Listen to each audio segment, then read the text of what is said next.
இப்ப வந்து இந்த பொண்ணு மட்டும் ஷூட்டிங் வந்துட்டு, இவன் ஏதாவது வேலைக்கு போயிருந்தாக்க, எனக்கு இவன் பழக்கம் ஆயிருக்க மாட்டான். ம். இவன் 24 மணி நேரமும் ஷூட்டிங் பார்த்துட்டே தான் இருப்பான். ஓகே. அங்கேயே தான் உட்கார்ந்திருப்பான். வேலைக்கெல்லாம் போமாட்டான். அவன் சொல்ற அசிஸ்டன்ட் டைரக்டர் அப்படிலாம் சொல்றான்ல, ம். அவன் ம். எந்த வேலையுமே செய்ய மாட்டான். ஓகே. நீங்க பழகி நீங்க பார்த்துருக்கீங்களா? நீங்க அவரோட நான் கூடவே தானயா இருந்திருக்கேன். ம். ம். ம். இப்போ அந்த பொண்ணுக்கு கல்யாணத்துக்கு அப்புறம் தான் நான் கொஞ்சம் கொஞ்சமா வந்து என்னோட ரோல் கம்மியாகும். ம். அந்த ஹீரோவோட சைடு காட்டுவாங்க. கல்யாணம் ஆகுறதுக்கு முன்னாடி வரைக்கும் எங்க சீன் மட்டும் தான் போகும். ஹீரோயின் ஃபேமிலி சீன் மட்டும் தான் போகும். ம். அப்ப அதிகமா நான் தானே கூடவே இருப்பேன். அப்ப புரியுது. அங்கேயே தானே இருப்பான். 24 மணி நேரமும் அங்க தான் இருப்பான். அந்த வீடியோ எடுத்து குடுக்குறது, வீடியோ ம். எடிட் பண்ணி குடுக்குறது, இதெல்லாம் ஒவ்வொருத்தருக்கா பண்ணிட்டு, ஒவ்வொருத்தரா காக்கா புடிச்சிட்டு, பேசிட்டு அங்கே தான் உட்காந்துருப்பான். ம். எங்கேயும் போமாட்டான். அதுக்கப்புறம் எல்லாரும் என்ன சொல்ல ஆரம்பிச்சுட்டாங்கன்னா, இந்த மாரி கூடவே கூட்டிட்டு வராத.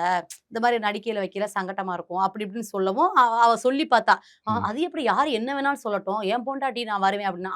அவ கரெக்ட்டா சொல்ட்டா. "ஆதி இது வேண்டாம். நீ வீட்ல இரு. நான் ம். ஷூட்டிங் போயிட்டு வரேன்" அப்படின்ட்டு அவ போயிடுவா.